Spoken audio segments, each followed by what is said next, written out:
Hi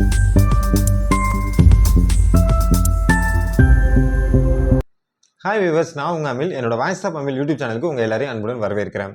ஒரு சில காரணத்தினால கொஞ்ச நாளாக என்னால் வீடியோ போட முடியல. மறுபடியும் உங்களை சந்திக்கிறதுல எனக்கு ரொம்ப சந்தோஷமாக இருக்குது. இன்றைக்கி நம்ம வீடியோவில் என்ன பார்க்க போகிறோம் அப்படின்னு பார்த்தீங்கன்னா, கொஞ்ச நாளாகவே ஒரு வாரமாக சோசியல் மீடியாவில் வந்து ஒரு நியூஸ் வந்து ஸ்ப்ரெட் ஆகிட்டு இருக்கு. அதாவது 2038 ஜூலை மாதம் நம்ம பூமியை வந்து ஒரு பெரிய கல், அதாவது ஆஸ்ட்ராய்ட்ஸ்னு சொல்லுவாங்க, சிறுகோள், இந்த கோள் வந்து தாக்க போகுது. இதனால நம்ம பூமியில் ஒரு பகுதியில் உள்ள மக்கள் எல்லாமே அழிஞ்சு போகிறாங்க. கிட்டத்தட்ட 2 கோடிக்கும் அதிகமாக மக்கள் வந்து இறந்து போக வாய்ப்பு இருக்குது. அந்த மாதிரி ஒரு நியூஸ் தான். இதை பற்றி தான் நாம் இன்றைக்கி டீட்டெயிலாக பார்க்க போகிறோம். வாங்க வீடியோக்குள்ளே போகலாம். அதுக்கு முன்னாடி நீங்கள் இன்னும் நம்ம சேனலை சப்ஸ்கிரைப் பண்ணலைன்னா சப்ஸ்கிரைப் பண்ணி வச்சுக்கோங்க.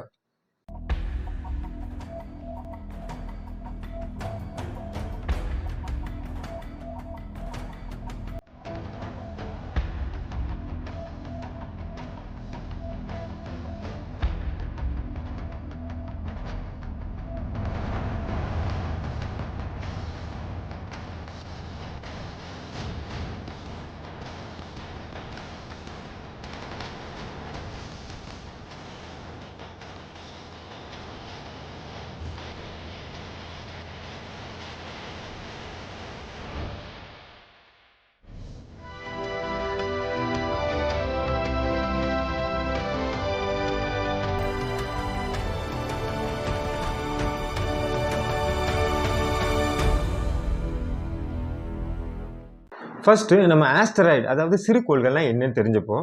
அதாவது சூரியனும் சூரியனை சுற்றி இருக்கக்கூடிய கோள்கள் தான் சூரிய குடும்பம் சொல்றோம். இந்த சூரிய குடும்பத்தில் உள்ள இருக்கக்கூடிய எல்லா கோள்களுமே என்னதான் சிறு கோள்கள் தான். இந்த கோள்கள் வந்து ஒண்ணுக்குள்ள ஒண்ணு மோதுறதுக்கான வாய்ப்பு வந்து ரொம்பவே அதிகமா இருக்கு. முக்கியமா பாத்தீங்கன்னா மார்ஸ், ஜூபிட்டர், அதாவது செவ்வாய் மற்றும் வியாழன் கோள்களுக்கு இடையே தான் இந்த ஆஸ்டராய்டு வந்து நிறைய, அதாவது அதிகமா காணப்படுது. இது பெரும்பாலும் எதால உருவாக்கப்படுது அப்படின்னு பாத்தீங்கன்னா, திடப்பொருளால் உருவாக்கப்படுது.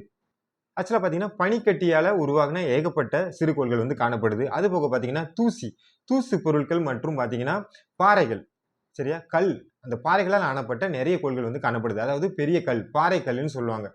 அதாவது SMPAG, அதாவது space mission planning advisory group அப்படின்னு ஒரு அமைப்பு வந்து உலக அளவில் இருக்கு.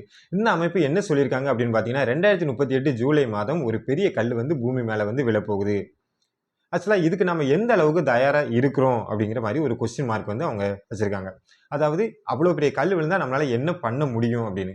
கிட்டத்தட்ட அந்த கல்லோட சைஸ் அப்படின்னு பார்த்தீங்கன்னா கிட்டத்தட்ட 800 மீட்டர் தூரத்துக்கு, அதாவது கிட்டத்தட்ட 1 கிலோமீட்டர் சைஸ், அவ்வளோ பெரிய கல் வந்து பூமிக்கு மேலே விழுந்தால் என்ன ஆகும்னு கொஞ்சம் யோசிச்சு பாருங்க. அப்புறம் பார்த்தீங்கன்னா இந்த கல் நம்ம பூமிக்கு மேலே விழுந்துச்சுன்னா 1 கோடி மக்கள் இறந்து போகிறதுக்கு வாய்ப்பு அதிகமாக இருக்குன்னு சொல்லியிருக்காங்க. அதே மாதிரி 8% 10 லட்சத்துக்கு அதிகமான மக்கள் இறந்து போக வாய்ப்பு அதிகமாக இருக்குன்னு சொல்லியிருக்கிறாங்க.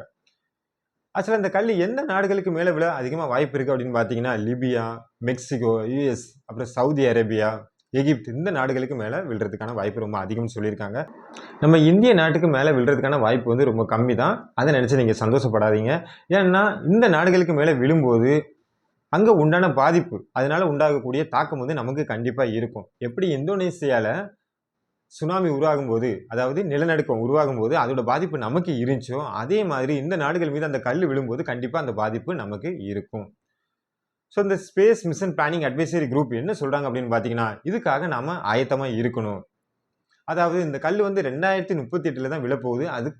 அது வரைக்கும் நம்ம சும்மா இருக்காம உலக நாடுகள் எல்லாருமே ஒன்று சேர்ந்து இந்த கல்லில் இருந்து நம்ம பூமியை வந்து பாதுகாக்கணும், எந்த ஒரு அசம்பாவிதம் நடக்காம இருக்கணும் அப்படிங்கிறதுக்காண்டி ஒரு முயற்சியை எடுத்திருக்காங்க.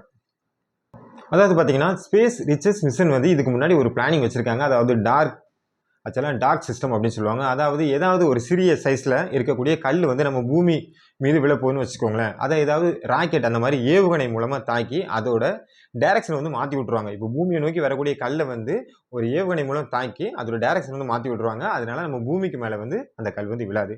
ஸோ இந்த மாதிரி சிஸ்டத்தை வந்து இதுக்கு வந்து நம்ம பயன்படுத்த முடியாது. ஏன்னா 2038 விழக்கூடிய கல்லோட சைஸ் மட்டும் பார்த்தீங்கன்னா கிட்டத்தட்ட 1 கிலோமீட்டர் இருக்கும்.